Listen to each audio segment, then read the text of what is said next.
진리입니다.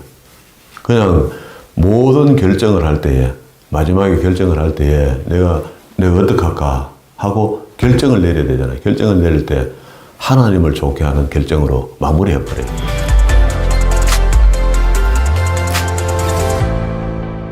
오늘도 하나님께서 저와 여러분이 주시는 말씀은 갈라디아서 1장 1절 이하의 말씀을 통하여 바울이 전한 참복음을 보라 하신다는 말씀의 제목으로 하나님의 말씀이 전거될 때에 하나님의 목적, 하나님의 계획, 하나님의 뜻이 잘 들려져서 그 말씀에 순종할 때 주시는 참복을 마음껏 누리시는 저와 여러분 되기를 주의 이름으로 축원합니다.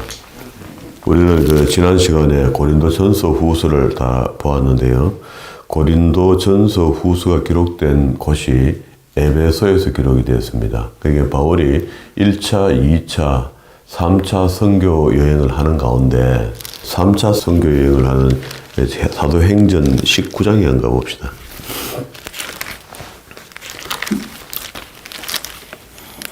사도행전 18장 23절부터 얼마 있다가 떠나 갈라디아, 부르기아에 차례대로 모든 제도를 굳게 하였느니라.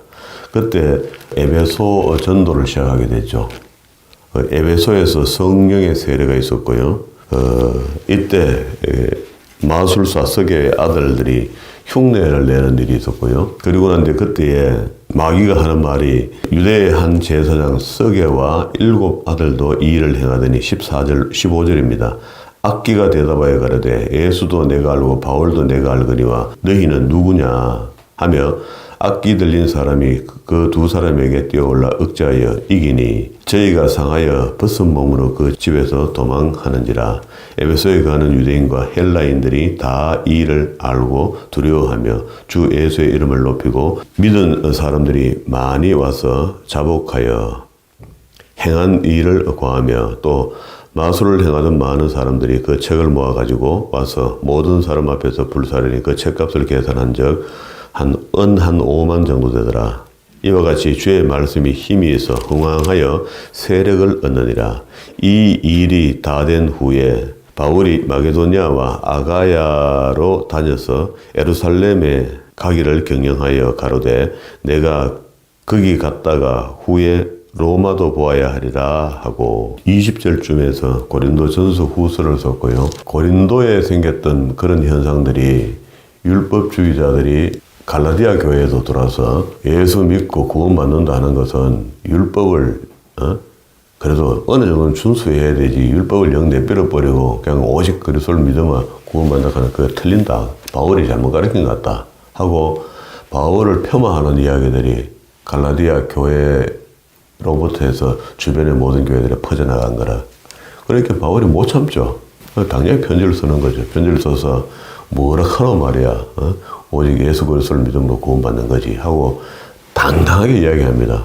그런데 그걸 너무 강하게 악센트를 예수 그리스도를 믿음으로 구원받는다라고 맞는 말이지만 그 말을 너무 강하게 하다 보니까 율법이 아주 필요 없는 것처럼 만들어져 본 거야.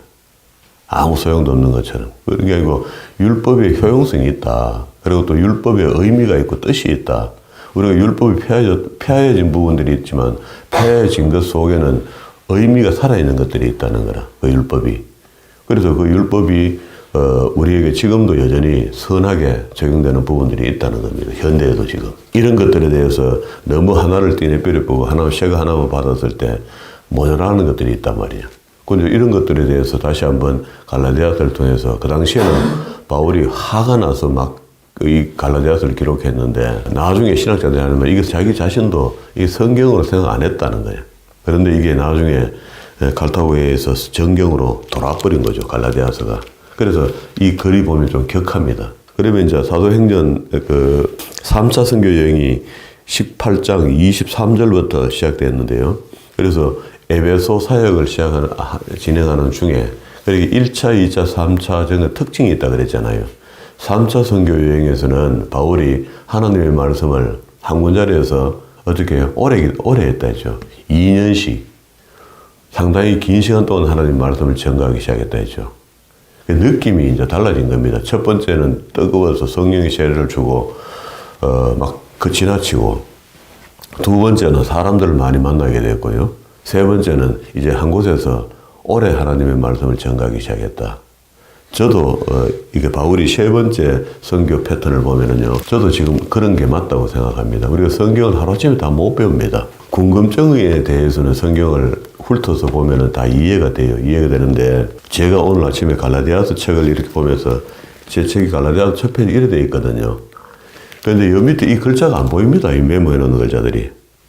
그러니까 내가 혼자 곰곰이 묵상을 해봤어요.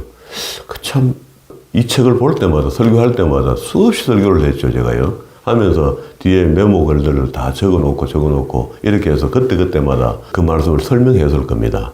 그럼 이 말씀을 지금은 내가 보니까 안 읽어도 될 것 같다는 생각이 들거든요. 필요 없는 건 아닌데, 같이 다 새겨보면 좋긴 좋겠지만, 안 봐도 될 것 같다는 생각이 드는데, 그럼 이게 왜 이런 현상이 벌어지느냐? 그렇게 우리가 그만큼 성숙해졌다는 겁니다. 말씀에 대해서.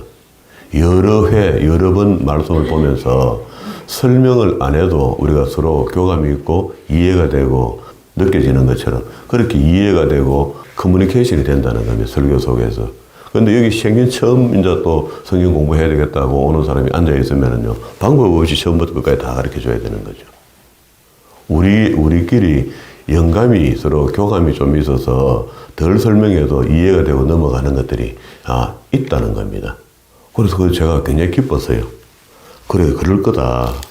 그럼 안 그러면 이거 있는 거 다 이걸 또 새로 다 어떻게 읽어서 가르치겠노, 그죠? 그러니까 이제 때가 있는 것 같습니다. 그때 이제 고린도전서 후서 쓰고 바로 연이어서 갈라디아서를 써서 갈라디아 지역에 보내서 갈라디아 교회 한 곳에 좀 읽히라는 게 아니고요. 전체 다 갈라디아 지역에서 개척됐던 모든 교회들이 그 당시에 할례당들이 돌아서 교회를 괴롭힐 텐데, 연도는요, AD 56년 정도 되니까 3차 선교 여행 막바지에 이르렀을 때입니다. 그리고 이제 1, 2차 선교 여행 때는 갈라디아 지방을 지나갔고요, 그냥. 그래서 뭐 오래 눌러 앉아 있었던 일이 없었고요. 지나가고 나서 복음을 전하고 지나가고 나니까 교회가 생겼잖아요. 교회가 생겼는데 그때에 그래도 잘 믿겠다고 열심히 있는 사람들이 할례당들입니다.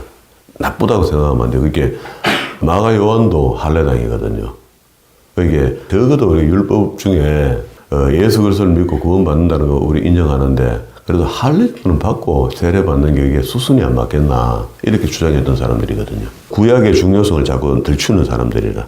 그런데 구약 그거는 몽학선생밖에 안 되니까 입 다물고 예수 그리스도를 믿으면 구원 받고 난 뒤에 어떻게 봐라 말이야. 바울이 그렇게 격하게 이야기를 했거든요.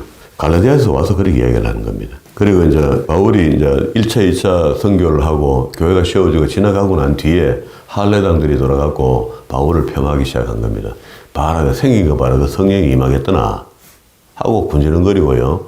사람을 뒤에 대놓고 자꾸 이제 욕하는 거라. 그래가 이제 율법을 그렇게 태무심하고 어떻게 예수 그리스도를 믿음만 가고 구원 받노. 처음이니까 의식이 잘 안 된 겁니다. 그런데 이런 의식이요, 이런 것들이 지금까지도 이해가 잘 안 되고 있습니다. 지금까지도. 놀랍게도. 지금 우리가 얼마 전까지 저도 역시 그래 믿었죠. 교회만 나가면 그뿐이다. 예수만 믿으면 끝났다. 이렇게 제가 믿었잖아요. 저도 그렇게 믿고 신학교를 갔거든요. 갔다가 저한테 뿐만 아니고 많은 목회자들이 그렇게 알게 하셨을 건데, 하나님께서. 저는 특별히 그걸 심각하게 받아들인 겁니다. 그게 율법이 복음이고 복음이 율법이 됐다는 이 의식이 저한테는 강하게 와닿았고, 그래 하나님께서 마태복음을 읽는 중에 이게 구약의 율법을 재해석하고 있구나 하는 것을 확실히 알게 된 겁니다. 그렇게 이제 성경이 저는 쉬워진 거죠. 구약을 열심히 봤던 제가 구약의 중요성을 알고 있었는데, 그래도 구약 믿어갖고 구원받는 소리 뭐 하잖아요. 예수 그리스도를 믿어서 구원받는데, 그리스도가 오셔서 복음 전한 걸 가만 뒤져보니까 세상에 율법을 재해석하고 있는 거야. 복음이. 그 새 언약이라는 게 다른 걸 가져온 게 아니고 그 구약의 말씀에 준한 말씀을 가져와서 업그레이드 시켜서 이제 구원받으려면은 너희가 더 철저하게 세상 사람들보다 몸을 믿어야 되고 잘 믿어야 된다. 이걸 이야기한 겁니다. 그렇게 이야기를 하고 들여다보니까 세상에 그 구약보다 신약이 더 어려워져 있는 거라. 그러면 구약에서 옛말에 너희가 들었지만, 공부하고 했지만 살인하지 말라 이렇게 이야기는 쉽게 명해서 아주 인간이 사는 데서는 아주 중요한 겁니다. 살인에 대해서, 간음에 대해서. 그죠? 윤리적으로 무너지면 다 끝나는 거 아닙니까? 도덕적으로 무너지면 다 끝나는 거거든요. 그러니까 간음, 살인 이 부분에 대해서 이야기하기를 뭐라 합니까? 생각만, 마음만 먹어도 그건 간음한 것이고 동료에게 욕 한마디 하는 게 그게 오히려 살인한 것이다. 이렇게 가르쳐 줬거든요. 그러니까 율이 구약의 율보다 신약의 율이 월등히 높아진 겁니다. 이게 복음과 율법의 차이다.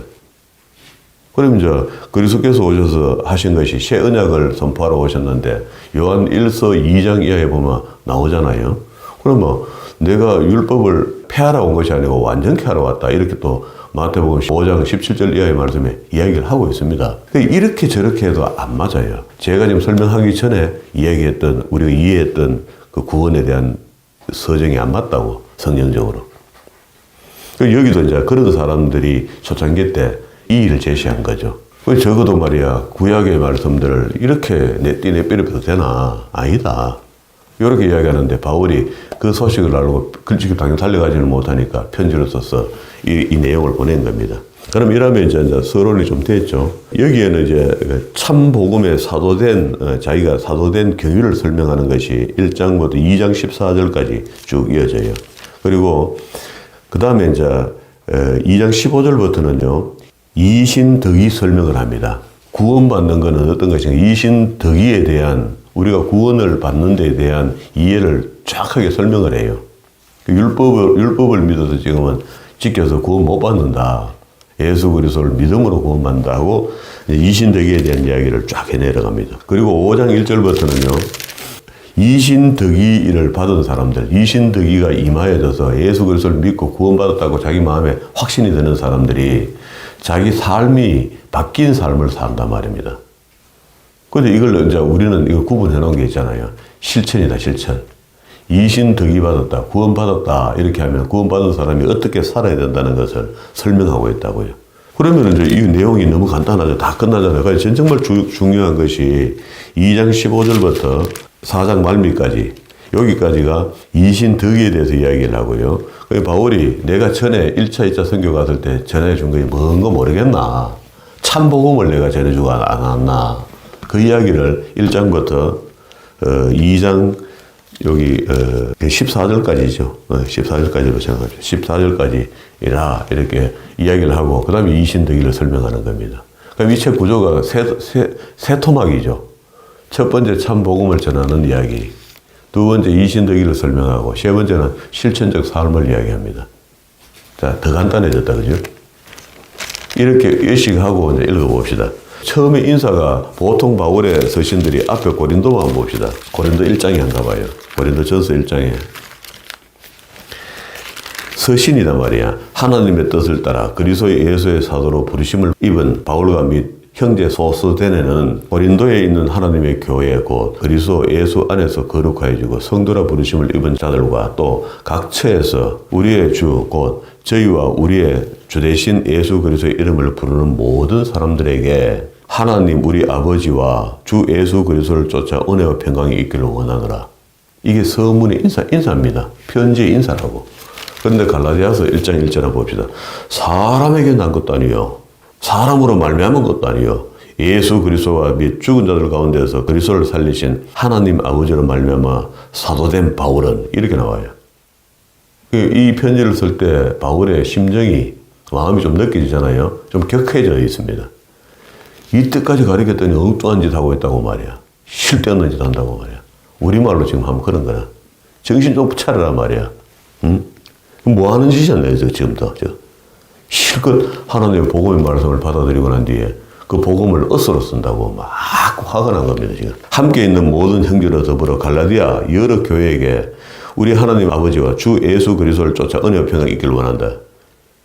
여기서 끝에 마무리하는 은혜와 평강을 원한다. 이 말은 이 마음에 없는 소리 하는 것 같아요.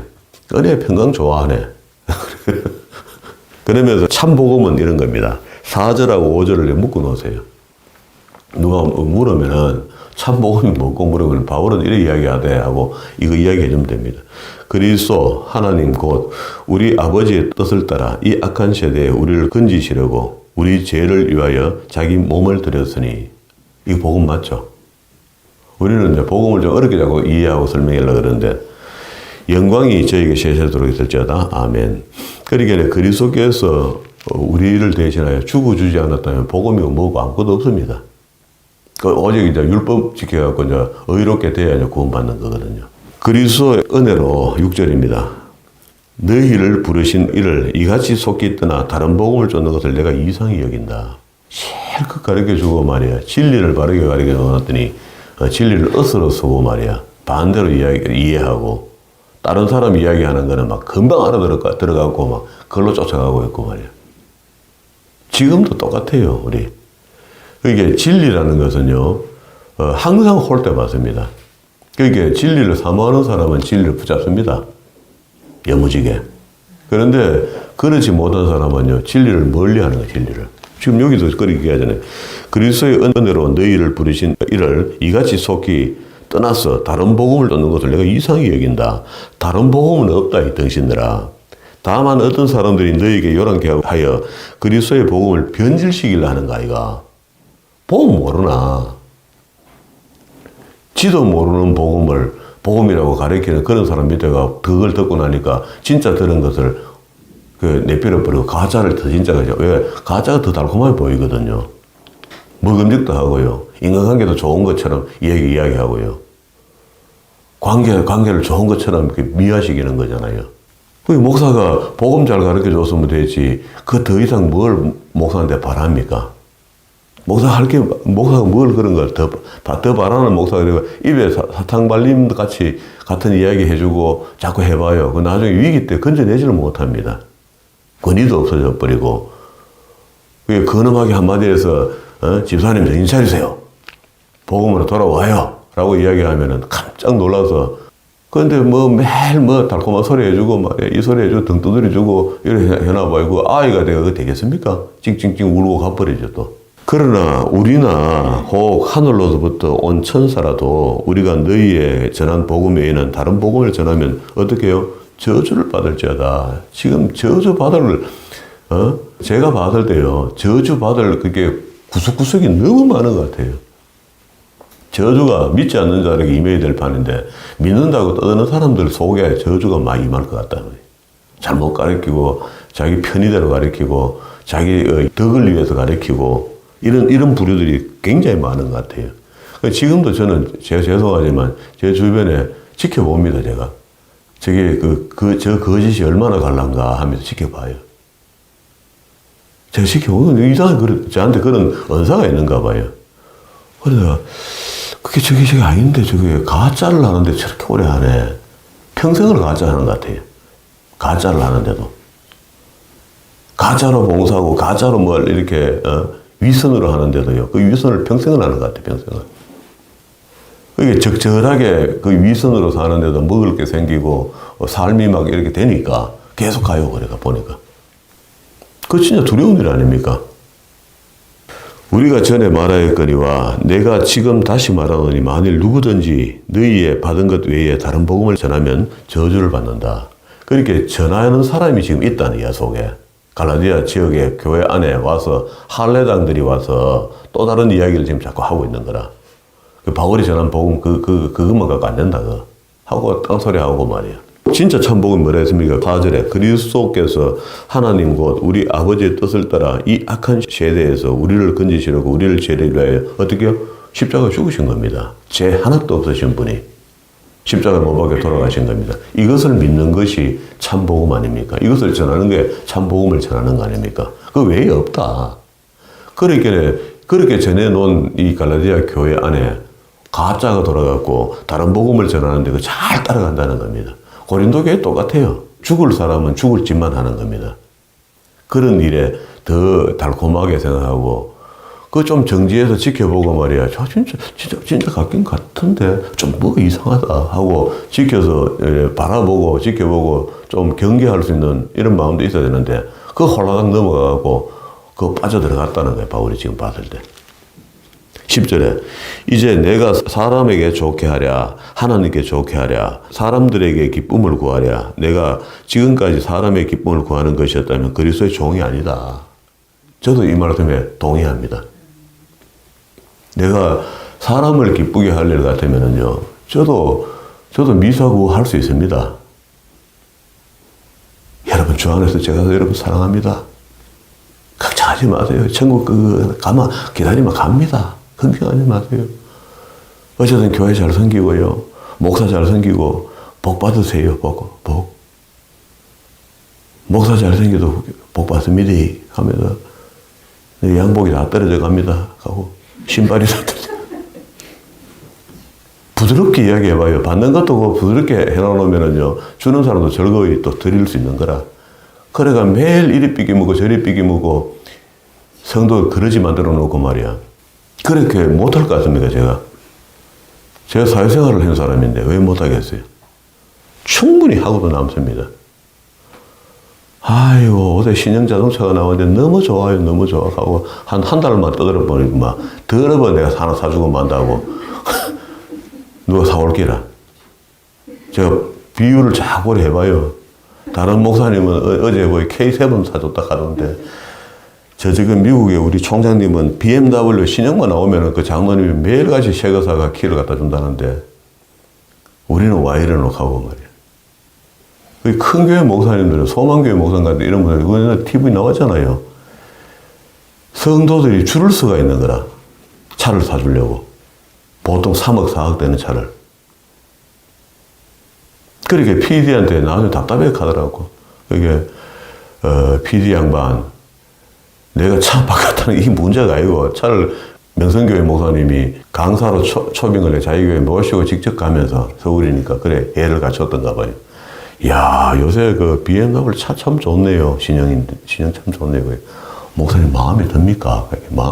차 좋은데요. 그러겠네. 그 차, 목사님 타서 산 지 얼마 안 됐습니다. 그 바로 줬다는 거라. 그 우리 지방교회 목사님들은 이해가 안 되는 이야기잖아요. 차가 한 대 돈이 2억 3천 하는 차를 갖다가 가다가 차 줬다 가기에 목사님 계속 주는 거라. 왜 그러면 다음에 집사가 차 사주려고 대기하고 있는 거라. 어쩔 수 없는 겁니다. 그런 사람은 그렇게 사는 게 욕이 아니거든요. 그거는 휘쁘게 쓰는 것도 아닙니다. 자기 동료 목사를 섬겨준 거거든요. 하여튼 이래저래도 마음은 깨운치 않지만 그런 겁니다. 그 사람들은. 그 수준이 있는 사람들끼리는 그렇죠. 그럼 우리한테 이야기하듯이 그냥 목사님 그 차 예를 들어 3억짜리 주면 우리 감당하겠습니까? 한 달도 운영 못하고 이제 팔아야 된다 이제. 그러니 이제 바울이 이야기합니다. 이제 내가 사람을 좋게 하랴 하나님을 좋게 하랴 사람에게 기쁨을 구하랴. 내가 지금까지 사람에게 기쁨을 구하는 것이었다면 그리스도의 종이 아니다. 할렐루야. 예. 저도 사람을 기쁘게 할 일 같으면은 얼마든지 할 수가 있었습니다. 그리고 어느 정도 교회 부흥도 이렇게 나왔고요. 괜찮았을 겁니다. 좀 성공, 그 정도는 안 하겠습니까? 생긴 걸 봐도. 그 감각이 있잖아요, 사람이. 할 수 있습니다. 그 정도. 그런데 도저히 제가 몇 번 시도를 한번 해보려고 마음을 작정하고 출발시켜 보려 해도 안 돼요. 내 속에 그리스도의 정직성이 그거 못하게 해요. 눈물 좀 감고 외면하고 돌리면서 슬그머니 하고 지나가면 될 것 같다가 거의 난 우리 집사람이 날 보고 있고 우리 자녀들이 날 보고 있기 때문에 난 그래 못 살아요. 내가 그렇게 가르쳤기 때문에. 그리고 이제 11절부터는요, 참 복음의 사도가 된 경위를 설명합니다. 바울 자신이. 형제들아, 내가 너희에게 알게 하노니, 내가 전한 복음이 사람의 뜻으로 따라 된 것이 아니다. 제발 좀 이해 좀 해라. 내가 어느 날 예수 그리스도를 영접하게 된 동기를 설명하잖아요. 저도 처음에 주님을 만날 때 지금보다 사실은 더 뜨거웠습니다. 저는 이 땅의 사람이 아닌 것 같았어요. 아예. 하나님이 특별히 나를 구원시켜 줬고, 내한테는 특별한 어떤 그 은혜를 줘서 의거하고 있는 그런 어떤 특별한 느낌을 가졌어요. 그리고 난 하나님한테 먼저 반응했고요. 못 살았습니다. 뒹굴뒹굴 굴렀습니다. 막 너무 감사하고, 뼈저려지게 감사했기 때문에, 내가 내 같은 사람을 어떻게 하나 구원하셨나 싶은 게 막, 생각만 해도 막 자지러질 정도로, 어찌 할 수가 없었어요. 그 주신 은혜가 너무 커갖고. 바울이 이제 고백을 그렇게 합니다. 이는 내가 사람으로 받은 것도 아니요 사람에게 배운 것도 아니요 오직 예수 그리스도를 계시로 말미암은 것이라. 내가 이전에 유대교회에 있을 때 행한 일을 너희가 들었거니와 하나님의 교회를 심히 핍박하고 잔해하고 내가 내 동료 중에 여러 영접자보다 유대교를 지나치게 믿어 내 조상의 유전을 대하여 더욱 열심히 있었다. 유전회라는 내 조상의 성경 가르침에 대해서 이렇게 이야기 안 하죠. 토라 5경의 위경, 외경, 예수 그리스도께서 오셔서 의문에 쓴 문서라고 이야기했죠. 골로새서에서.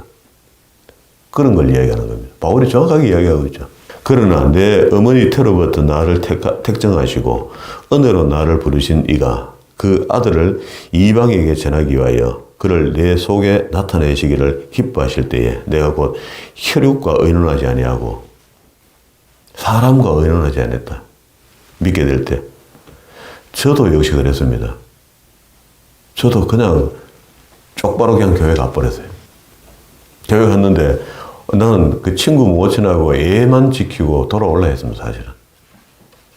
그런데 그날 그 자리에서 붙잡힌 겁니다. 나갈 수가 없었고. 근데 문제는 본당에 앉았는데 이제 살았다 싶은 거라. 그 전까지 내림굿을 하고 이렇게 살았으니까. 그것도 안 되고 저것도 안 되는 이런 상황으로 살았으니까. 그게 하나님께서 내림굿 안 되게 만들고 때가 되니까 교회로 불러들여서 그게 친구 모시는데 인사하고 돌아와야 되겠다 하는 그런 어리석은 사람이 어디 있습니까? 근데 다음 주부터 교회 올게요. 그거 이야기하러 교회 간 겁니다, 제가. 몸이 안 좋은데. 허리를 못 펴는데. 그래 가서 앉았더니 앉으니까 살았다 싶은 거라. 되었다 싶은 거라. 근데 막 팥죽 같은 눈물이 흐르는 겁니다. 탕자가 돌아온 거예요, 탕자. 또 나보다 먼저 사도된 자들을 만나려고 예루살렘으로 가지 아니하고 오직 아라바로 갔다. 그게 처음에 예수 그리스도 본체의 빛으로 만나고 난 뒤에 바로 꺼풀어지고 난 뒤에 3일 만에 아라비아로 가서 어디게요? 복음을 전했죠. 바로 다메섹으로 돌아갔노라. 그 후에 3년 만에 내가 게바를 침방하고 예루살렘으로 가서 저와 함께 15일을 유할세 주의 형제 야고보 외에는 다른 사도를 보지도 못하였고 보라 내가 너희에게 쓴 것은 하나님 앞에 거짓말이 아니다. 지금 이렇게 다짐하는 거는 바울을 사도 아니다는 거라 지금. 고린도 교회도 그런 소문이 퍼졌죠. 저는 사도가 아니다. 왜?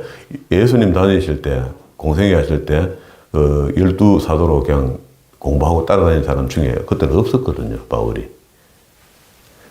그 후에 내가 수리아와 길리기아 지방으로 이르렀으나 유대의 그리스도 안에 있는 교회들이 나를 얼굴로 알지 못하였고 다만 우리를 핍박하던 자가 전에 전해하던 그 믿음을 지금 전한다 함을 듣고 나로 말미암아 영광을 하나님께 돌리더라. 그리고 바울이 잘못된 사람으로 생각하지 않고 과거의 일들을 통해서 간증하니까 그 간증을 좋게 받아들이고 있더라. 이런 말입니다. 그지? 그리고 14년 후에 내가 바나바와 함께 디도를 데리고 다시 예루살렘으로 올라갔노라. 근데 이제 디도의 이름이 여기도 사실은 처음 나오는 거거든요.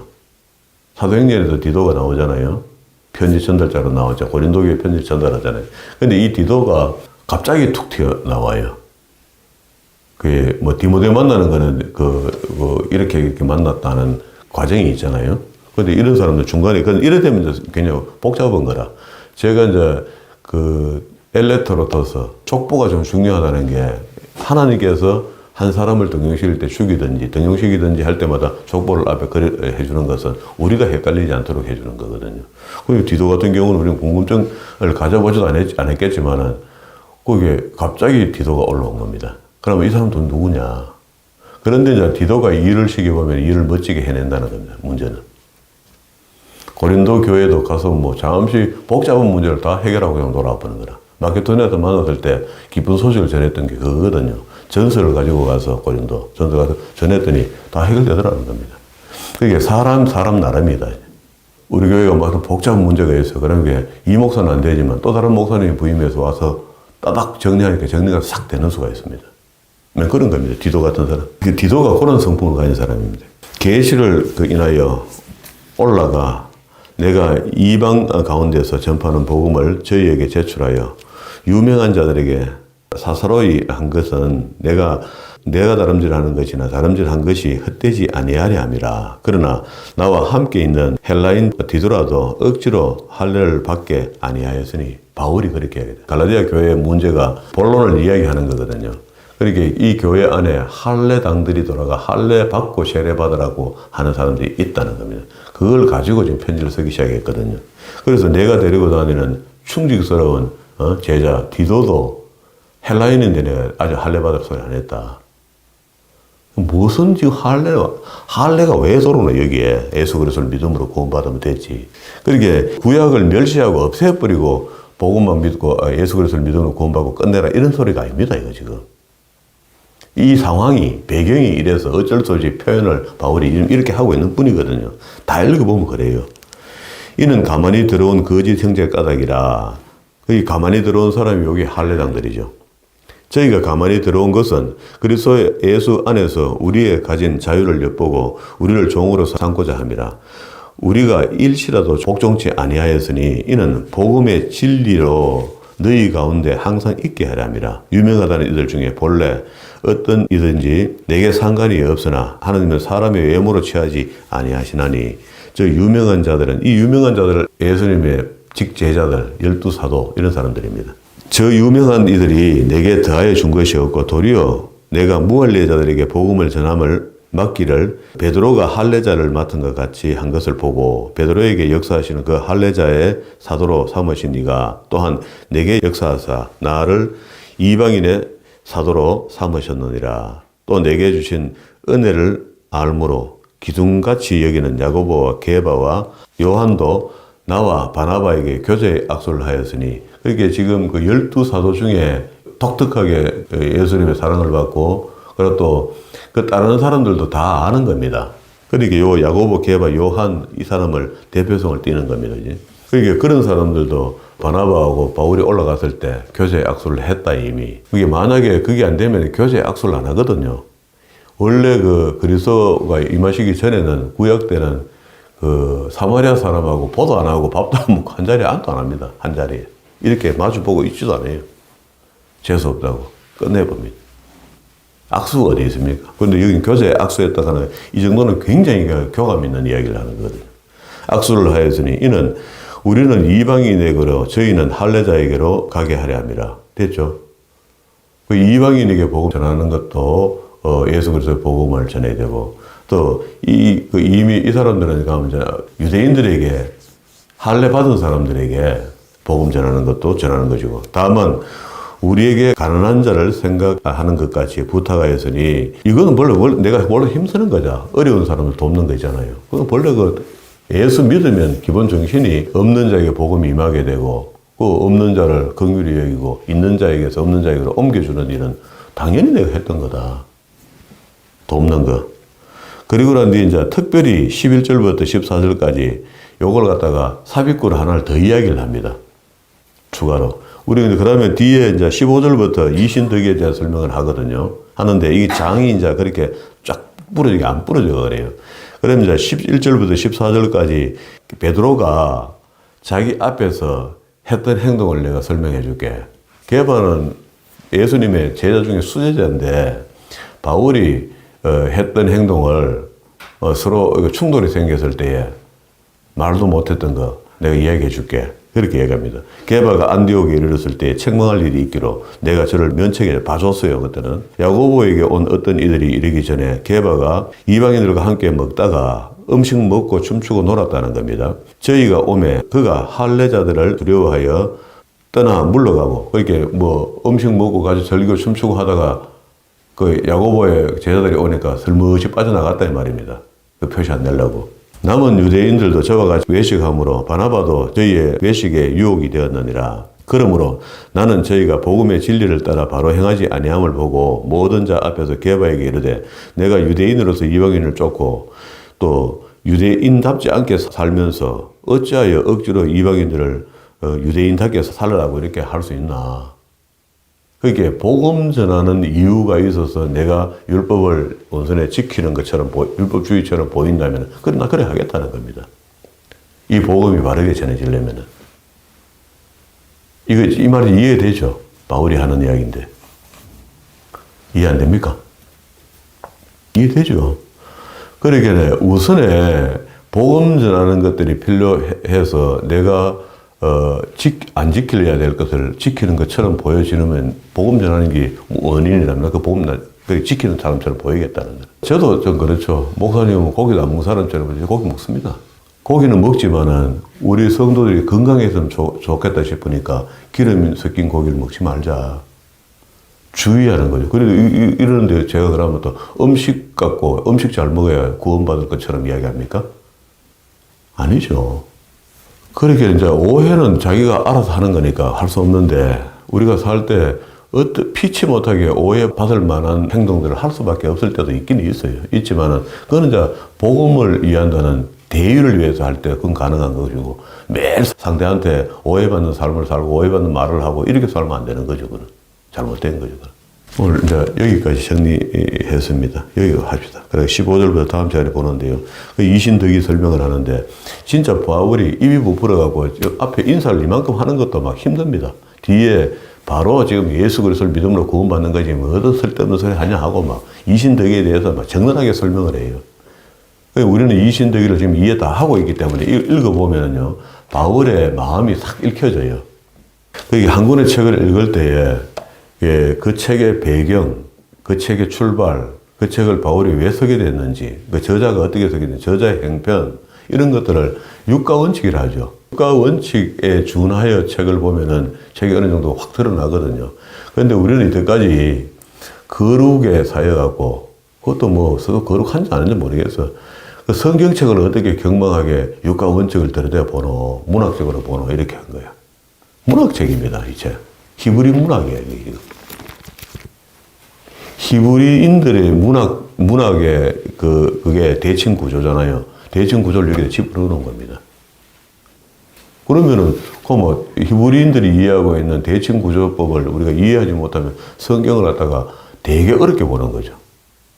그걸 집어넣어 보니까 구조가, 이거는 문장이, 다른 문장이 나올 수밖에 없는 거구나. 방금 여기도 그렇잖아요. 실컷 이야기하다가 개바 책망에 있는 거 바울이 왜 이야기합니까, 지금? 이 전체 이야기에 도움이 되기 때문에 하기는 하는데 삽입되어 있는 이야기입니다. 10절에 이야기, 다만 우리에게 가난한 자를 생각하는 것을 부탁하였으니 이것을 나도 본래 힘쓰는 그 일이다 하고 이제 갈라디아 교인들에게 이신덕이를 설명하면 되죠. 그런데 중간에다가 삽입을 넣어놓은 겁니다. 개바도 내가 잘못했을 때 충분히 내가 책망할 수 있는데 책망 안 했다. 봐줬다. 봐준 일도 있고 뒤에가 또 한 번 이야기한 것도 있다. 그 사람은 유대인들에게 복음을 전하는 사람으로 불림받고 나는 이방인들에게 할례 안 받은 사람에게 복음을 전하도록 돼 있다. 그러면은 할례가 중요한 게 아니다는 거지 지금요. 이제 이신덕이를 받는 거 예수 그리스도를 믿음으로 구원받는 건데 구약의 할례가 이제 예수 그리스도를 믿음으로 우리가 성찬에 참여하는 것으로 그런 것들이 대신되었다. 그러니까 사이가 상관없다는 거라. 너희가 맨날 게바, 야고보, 요한 이렇게 제일 큰 어른으로 취급하는데 그 사람들은 할례자에게 복음을 전하도록 하나님께서 그 일을 줬고 나는 할례 안 받은 사람에게 이방인들에게 복음을 전하도록 내한테 임무를 준 거 아니가. 그런데 그러면은 지금 여기 할례 받은 사람이 많다면 할례당들이 돌아서 하는 이야기가 그럼 뭐 할례 안 받든 상관이 없어야 되는데 그거는 할례 꼭 받으라 하는 그게 문제 아니냐. 그래서 무슨 소리 하냐 말이야. 예수 그리스도를 믿음으로 구원받는 거지. 이렇게 하다 보니까 이 오직 예수 그리스도를 믿음으로 구원받는다는 갈라디아서 이야기가 오해가 된 거죠. 오해가 지금. 한간에. 이것도 이제 최근에 와서 이런 것들을 이제 밝히고 있지. 옛날에는 택도 건드리도 뭐합니다. 그 말하면 바로 이단돼 봅니다. 예수 그리스도를 믿음으로 외에 또 다른 구원이 있는 것처럼 이야기해야 되니까. 이상하게 된다고 이야기가. 그러나 지금은 이제 복음을 충분히 이해하고 나니 그리스도께서 율법을 복음으로 재해석하셨다는 게 너무 명백하게 이제 읽혀지고 보여지니까 갈라디아서도 이제 재조명받는 거죠. 제가 오늘 읽었던 말씀 속에 참 복음은 이거는 우리가 다 아는 것이고요. 10절의 말씀, 이제 내가 사람을 좋게 하랴, 하나님을 좋게 하랴.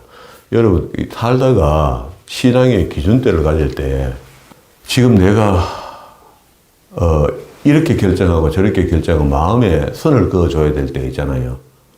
갈등 올 때 있잖아요. 여러 가지 신앙의 갈등이 올 때 내가 이렇게 결정하면은 사람이 좋게 하고 이렇게 결정하면 하나님이 기뻐하는 일 같으면 하나님이 기뻐하는 일을 해요. 손해가 좀 오더라도 일로 가야 되고 뭔가 세상 사람들하고 원수가 좀 지는 것 같아도 하나님과 좋게 하는 게 훨씬 낫습니다.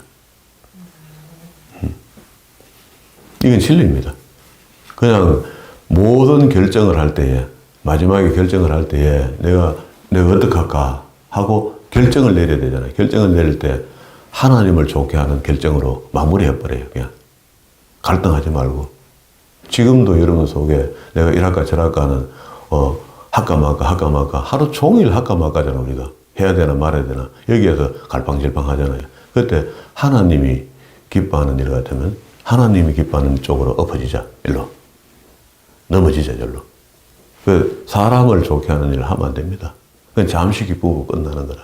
인간적인 의리는요 잠시 의리하다가 끝나지만 하나님은 영원합니다. 그렇게 히브리서 기자가 했던 게 맨 그런 거 아닙니까? 배교하지 마라. 영원하신 하나님을 던지고 네가 어떻게 살라카노? 그런 이야기거든요. 이제 내가 사람을 좋게 하랴, 하나님을 좋게 하랴, 말할 것도 없이 하나님을 기쁘시게 할 수 있는 그런 하나님의 일꾼으로 쓰임받는 저와 여러분 되기를 주의 이름으로 축원합니다.